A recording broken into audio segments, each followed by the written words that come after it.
Good morning. Happy Thursday, everyone. My name is Andrew. I'm the lead pastor at the Crossing Church in Costa Mesa. If you just found this video or maybe someone forwarded it to you. But one of the things we've been doing every Thursday morning is we've been spending a little bit of time just talking about things that we're seeing God do and ways we're seeing God move in our community and in our church and in our own lives. And so really most Thursdays I just share some things that I'm excited about looking forward and some things that I feel like we're going to see over the next couple weeks. And this week is no different. And to be honest, one of the things I'm really excited about, this has nothing to do with our church, but one of the things I'm excited about is how sports are finally coming back. After a 3-month hiatus, the NBA, the NHL, and finally baseball is coming back. And in fact, I'm wearing my Chicago Cubs 2016 World Series hat. This is my favorite hat because it is for my favorite team. And if you're not a sports fan, you may not know this, but the Cubs, they have a long history of losing. In fact, they went 108 years between championships, and their nickname was the Lovable Losers, which is a very hard nickname to have be yours, to be honest, when you're a sports fan growing up. And so I grew up in Chicago, loved the Cubs, and saw year after year of these lovable losers losing until 2016. 2016 was a magical year for the Cubs. They beat the Cleveland Indians in 7 games, winning the World Series. And this hat is a reminder to me that God can do incredible things, including having the Cubs win the World Series. It's a perspective shift for me as a sports fan, the Cubs winning the World Series. In fact, this weekend, we're kicking off a new series that's all about perspective. We're calling it Lemons into Lemonade.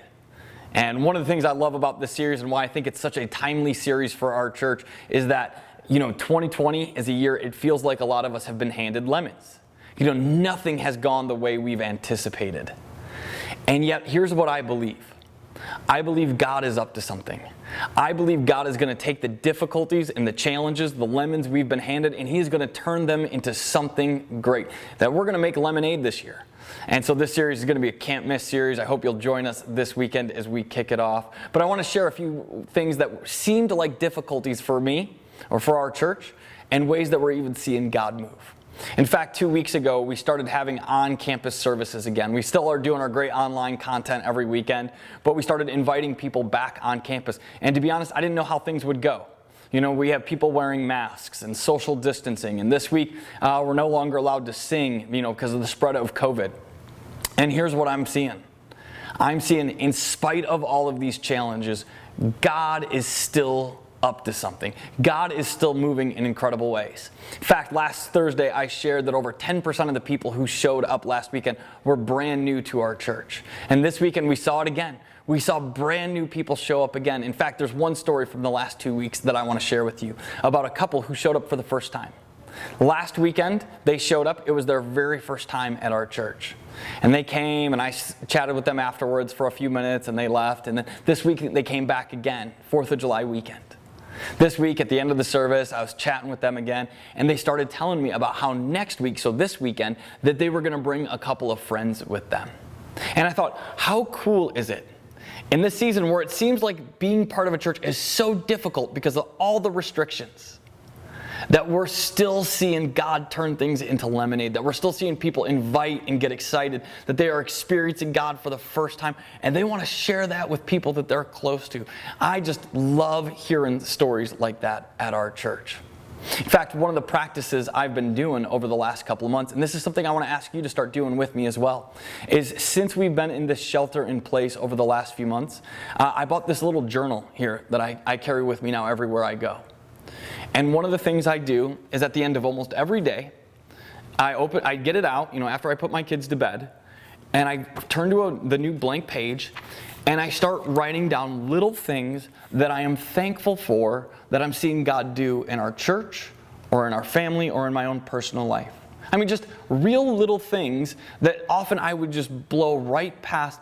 I'm taking time out right now to celebrate how I'm seeing God move. In fact, this week, right now, I'm shooting this video from Las Vegas. And right now I'm at my brother's house, and my kids are spending time with his daughter, our niece, and every day they are playing like 18 hours a day in a pool or playing video games or Legos, but they are just having a blast. And one of the things I was thinking about today is, usually summer is so crazy. And it's so difficult to carve out a few days to spend time as a family, with our extended family. But this year, because of all the things that have been canceled and all the challenges we're facing, we're going to get extended time together. My brother and myself, our families together, our kids being able to play with each other. We're going to be able to do that longer and more intentionally than we ever have before. And so yesterday I just opened this up and I just started writing a prayer of gratitude to God. God, thanks for the time that we get with our families together, that our kids are growing up. And they're going to have such wonderful memories of this week. That may seem like something so little to you, but for me, it is just reminding me that in seasons like this, God is still up to something, that God is still moving. And so one of the things I want to challenge you to do this week is to just find a notebook and just every day at the end of your day, just spend 5 minutes. All I'm asking for is 5 minutes. And just start making a list of ways over the past day that you've seen God provide, or things that you're thankful for, or something that brought you joy. It could be like me. It could be sports, that sports are coming back. It could be something totally different.